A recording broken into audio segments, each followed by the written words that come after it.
जाएगा। वो तुझे अपने पंखों की आड़ में ले लेगा और तू उसके पैरों के नीचे शरण पाएगा। उसकी सच्चाई तेरे लिए ढाल और झिल्लम ठहरेगी। तू न रात के भय से डरेगा और न उस तीर से जो दिन में उड़ता है, न उस मरी से जो अंधेरे में फैलती है, और न उस महारोग से जो दिन दोपहरी में उजाड़ता है। तेरे निकट 1000 और तेरे दाहिने 10,000 गिरेंगे, परंतु वो तेरे पास ना आएगा। Praise the Lord. इस वचन के लिए पिछले संडे मैंने महसूस किया कि यहाँ पर पवित्र आत्मा की सामर्थ इतनी ज़्यादा थी कि परमेश्वर ने मुझे कई बार पवित्र आत्मा ने मुझे टच किया। और भैया ने शॉर्ट में बोला, इसलिए मेरी 3 गवाहियाँ हैं। और पहली गवाही मेरी ये है कि कल रात को 1:30 बजे रात को मेरे पास फ़ोन आया कानपुर से। तो मेरे रिलेशन में उन्हें मतलब दुष्ट आत्मा लगी थी बहुत बुरी तरीके से। और मैं सो रही थी, इतनी गहरी नींद में सो रही थी और मुझे पता नहीं मेरे पास फ़ोन आ रहा है, लेकिन मैं सोने में लगी। फिर जब मतलब मेरी मम्मी ने मुझे उठाया कि मतलब फ़ोन आया है, और वो मुझसे जैसे ही बोलने लगी कि अरे मतलब इस मौसी को दुष्ट आत्मा ने जकड़ लिया है, फ़ोन करो, मतलब दुआ करो और मतलब वो ठीक हो जाए। मैं सच बताऊं, मैं अपने परमेश्वर का धन्यवाद करती हूँ। मैं नींद में भी उठकर बैठी और मैंने परमेश्वर का धन्यवाद किया। और मैंने जैसे ही उनके लिए प्रे की और परमेश्वर ने उन्हें दुष्ट आत्मा से आज़ाद किया। और मेरी दूसरी गवाही ये है कि मैं जहाँ जॉब करती हूँ तो वहाँ पर एक मॉमडन है और मुसलमान है, वो भी दीदी मेरे साथ काम करती हैं। तो वो अक्सर एकदम उदास बैठी रहा करती थी, एकदम सुन्न, जैसे मतलब उनके अंदर जान ही नहीं हो। और मैं उनसे पूछती थी कि दीदी ऐसा क्या हो गया है कि आप इतनी उदास बैठी हो? तो कहने लगी कुछ नहीं रीना, कुछ नहीं। तो मैंने कहा नहीं बताओ ना क्या बात है। तो मुझे उन्होंने कुछ ऐसी बातें बताई तो मैं सुनकर शॉर्ट हो गई। कहने लगी कि एक जगह मेरा 20,000 रुपये फंसा हुआ है ज़मीन के सिलसिले में, और मैंने किसी को दिलाया था, वो लोग फ्रॉडिंग कर रहे हैं और मेरा पैसा वापस नहीं दे रहे हैं। और दूसरी उनकी बात ये थी कि उनके बेटे को एक लड़की ने रेप केस में झूठा फंसा दिया था और उसे 48 वर्ष की सज़ा हो गई थी। और मतलब वो इतना रो रही थी मुझसे जब बता रही थी। तो मैं संडे को गई, मैंने उनसे कहा कि आप लाइव देखा करो संडे को, और मैंने परमेश्वर के वचन से उनको बताया। और जब मैंने कहा लाइव देखो तो वो देखते नहीं, तो उनका मन नहीं लगता था। तो जब मैं संडे से यहाँ से जब गई तो मैंने लाइव चालू किया और मैंने उनको बैठाला और दिखाया।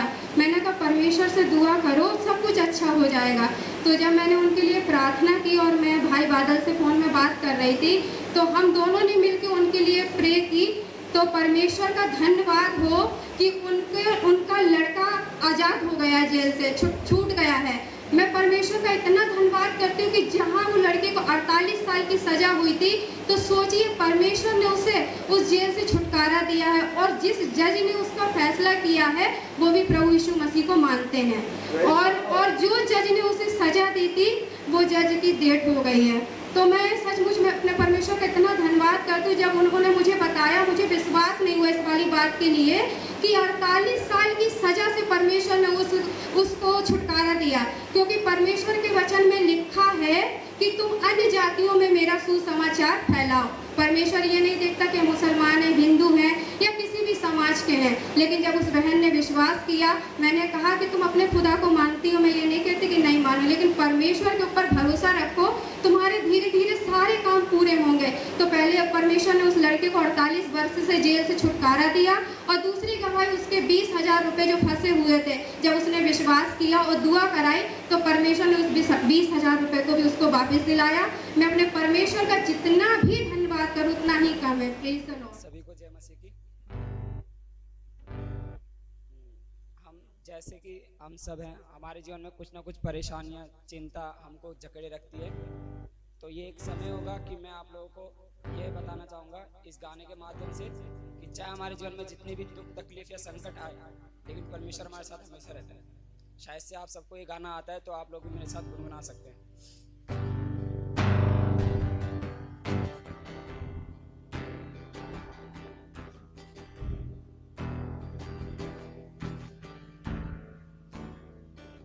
चिंता न कर, वो तेरे साथ है। चिंता न कर,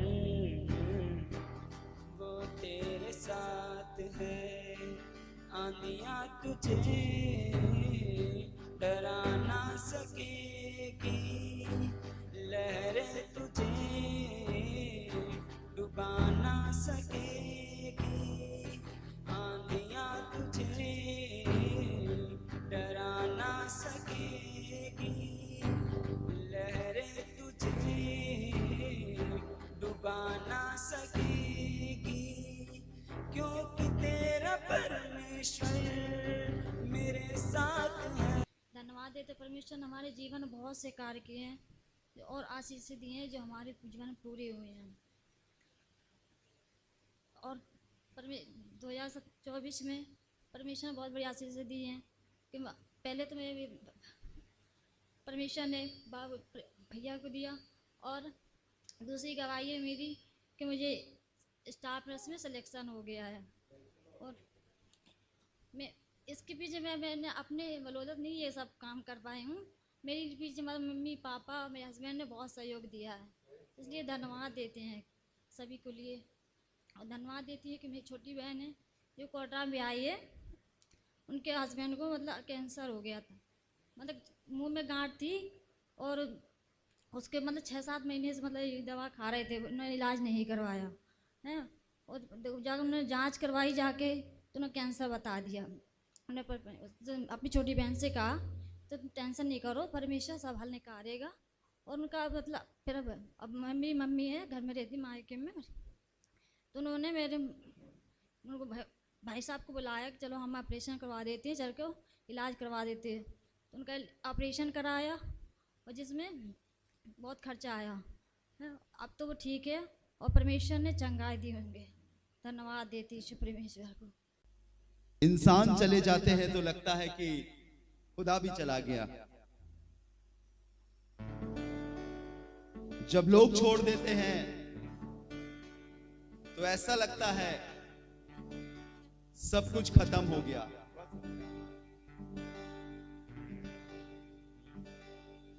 लेकिन बाइबल बताती है वो कभी नहीं छोड़ता, वो हमेशा हमेशा साथ रहता है।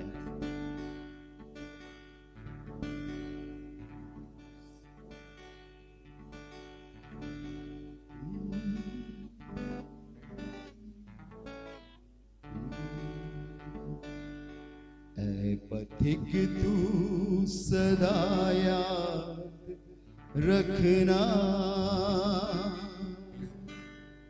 तू कभी भी अकेला नहीं है। जिंदगी के सफर में ओ राही, तू कभी भी अकेला नहीं है। ऐ पथिक तू सदा याद रखना, तू कभी भी अकेला नहीं है।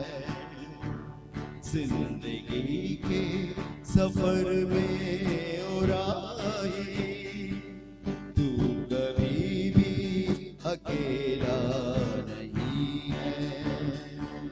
है पथिक तू सदा याद रखना।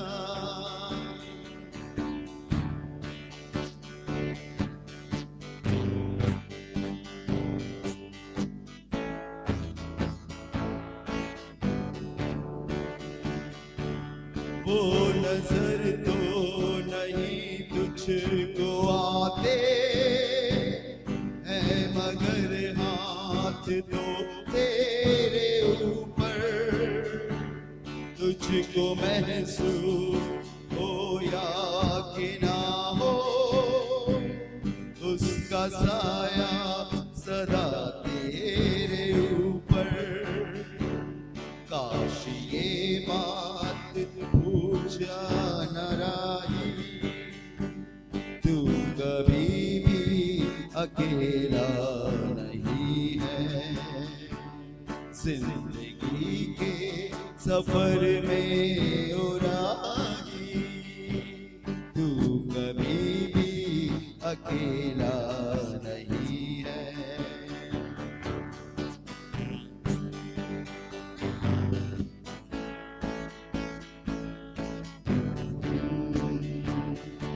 साथ देते नहीं है सहारे, नाव को छोड़ देते किनारे।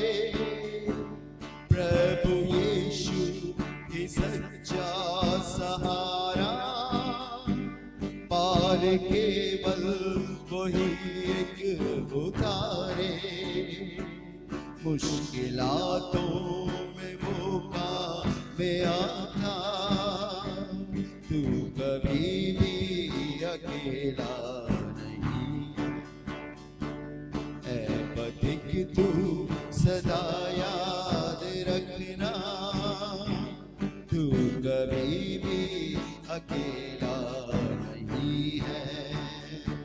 जिंदगी के सफर में ओ राही, तू कभी भी अकेला नहीं है। मैं परमेश्वर का धन्यवाद करती, परमेश्वर सच महान है। जैसे भैया अब एक गिटार बजा रहे थे और कह रहे थे चिंता मत करो, ये सच बात है। और जैसे और अपनी बाइबल में लिखा है, भजन संहिता में 55 में लिखा है और 22 अध्याय में लिखा है कि अपना बोझ यीशु पर डाल दो, चिंता मत करो। और सारी चिंताएं यीशु पर डाल दो तो वो तुम्हें ऐसा निकाल रखेगा और ऐसा खड़ा करेगा कि आप जान सकोगे। और मैं धन्यवाद करते कि परमेश्वर ने। Praise the Lord, hallelujah. मेरा बहुत बुरा एक्सीडेंट हुआ था ग्रासलैंड के पास। उस समय बहुत भयंकर चोट आई थी, मेरी 2 हड्डियां टूटी थी, एक ही हाथ की 2 जगह से टूटी थी।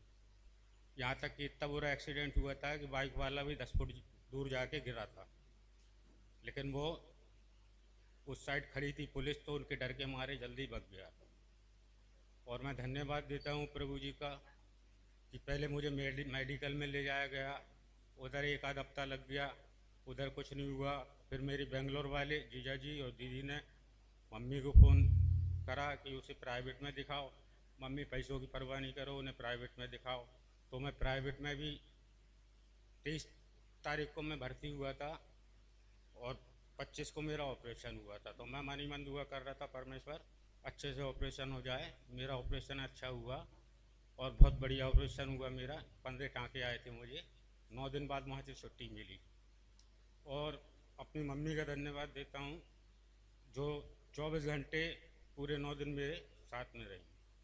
और मेरी बहन छुट्टी लेके आई थी, जबकि उसके 400-500 रुपये का दिन नुकसान होता है, लेकिन वो 4-5 दिन की छुट्टी लेके आई थी, वो भी मेरे पास रही।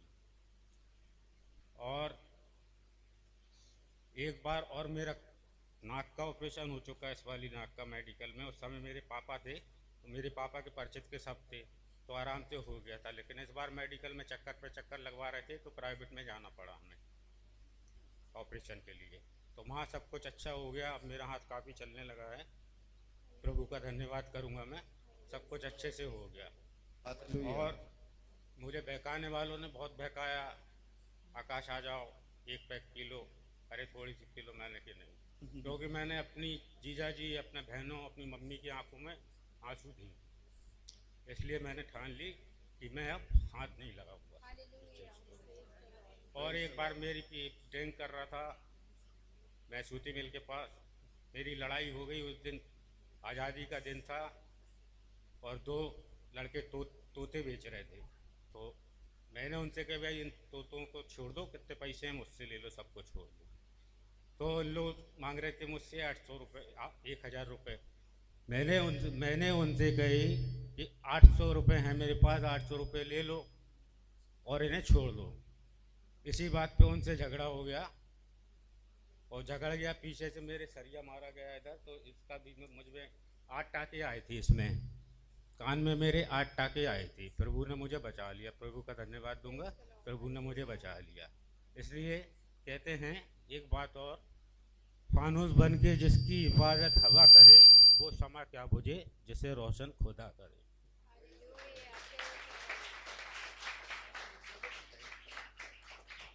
Praise the Lord. प्रभु का धन्यवाद हो, प्रभु का धन्यवाद हो। प्रभु महान है और कभी नहीं बदलता। आप आकाश को देख रहे हैं, अपनी माता अपने पिता का इकलौता बेटा है। इनकी दो बहनें हैं, एक बहन की शादी हो गई है जो बेंगलोर में है और ये यहाँ पर है। आपने पिछले दिनों में देखा होगा जब ये पीछे आते थे बैठते थे तो जैसा पास्टर बोलते थे वैसा वो भी बोलते थे और फिर बड़ी अच्छी खुशबू आती थी और फिर इन्हें धीरे से बाहर ले जाते थे। लेकिन कुछ ऐसा होता है कि कोई बातों से समझता है और किसी को खुदा पटक पटक के समझाता है। Praise the Lord. तो कुछ घटनाएं, परमेश्वर का उद्देश्य किसी को मारने का नहीं होता, बचाने का होता है, लेकिन परमेश्वर के तरीके अलग हैं। और अगर हम प्रभु की आवाज को पहचानते हैं,